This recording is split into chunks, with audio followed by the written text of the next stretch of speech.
Hello friends, જય શ્રી કૃષ્ણ. તો આજે આપણે અહીંયા વરસાદ જેવું વાતાવરણ છે અને એકદમ ઠંડુ ઠંડુ થઈ ગયું છે. તો આજે આપણે થેપલા બનાવીશું.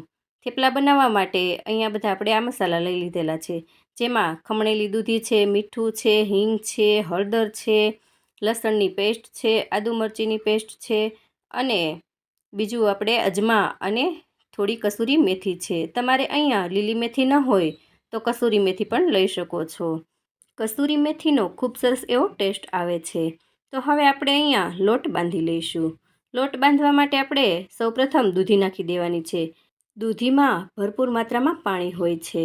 તો ત્યારબાદ આપણે અહીંયા 3 પાવડા જેટલું તેલ નાખેલું છે મોણ માટે. તો અહીંયા મોણ નાખવું ફરજિયાત છે. જો તમે મોણ નહીં નાખો તો તમારા થેપલા એકદમ પોચા નહીં થાય. તો આપણે હવે મસાલા બીજા કરી લઈએ. હળદર નાખી છે, હિંગ છે, પછી આપણે અહીંયા આદુ મરચીની પેસ્ટ અને લસણની પેસ્ટ બંને નાખવાની છે. તો તમે અહીંયા આદુ મરચીની પેસ્ટ નાખશો ને તો ખૂબ સરસ એવો ટેસ્ટ આવશે. અહીંયા તમે લાલ મરચું પણ નાખી શકો છો, પણ મેં અહીંયા લાલ મરચું સ્કીપ કર્યું છે. અને ત્યારબાદ આપણે અહીંયા કસૂરી મેથી નાખીશું અને અજમાને આપણે ચોળીને નાખેલા છે. તો હવે આપણે અહીંયા કસૂરી મેથી નાખી અને સારી રીતે મિક્સ કરવાનો છે લોટને.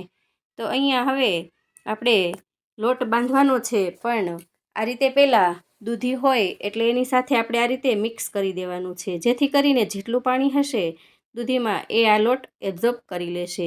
ત્યારબાદ જો ઘટે તો જ પાણી નાખવાનું છે.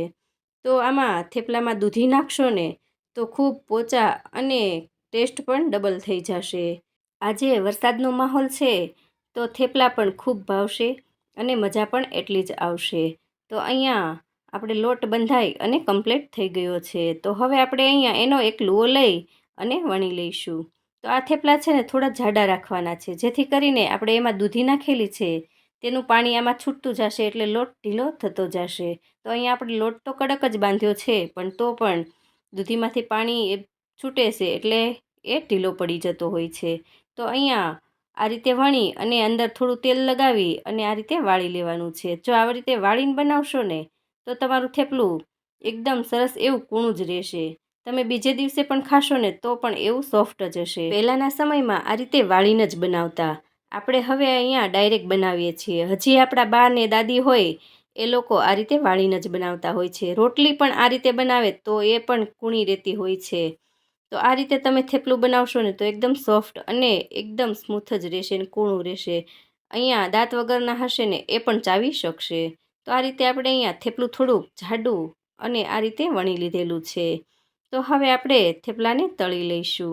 તળવા માટે આપણે અહીંયા લોઢી ગરમ થવા માટે મૂકી દીધેલી છે અને આપણે તેલમાં જ તળવાના છીએ.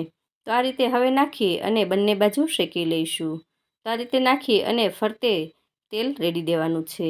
તો આ રીતે કરશું ને એટલે આપણું સરસ એવું ક્રિસ્પી અને સોફ્ટ આપણું તૈયાર થશે થેપલું. તો તમે જોઈ શકો છો કે કેટલો સરસ એવો કલર આવ્યો છે અને થેપલું પણ ખૂબ સરસ એવું દેખાઈ રહ્યું છે. તો અહીંયા જ્યારે પણ વરસાદનો માહોલ હોય ને તો બધાના ઘરમાં થેપલા, ભજીયા અથવા તો મૂઠિયા ઢોકળા બનતા હોય છે. ઠંડીની રતમાં આ રીતે આપણે તળેલી વસ્તુ ખાવાની વધારે મજા આવે છે. તો અહીંયા આપણા થેપલા બનીને રેડી થવા લાગ્યા છે. તો તમે એકવાર આ રીતથી જરૂર ટ્રાય કરજો. તો અહીંયા આપણા થેપલા બનીને તૈયાર થઈ ગયા છે અને તમે જુઓ કે તોડીને બતાવીએ તો પણ એકદમ સોફ્ટ જ છે. તો આ રીતે દૂધી નાખીને બનાવશો ને તો તમારા થેપલા પરફેક્ટ જ થશે. હવે મળીએ નેક્સ્ટ વિડીયોમાં. ત્યાં સુધી બાય બાય.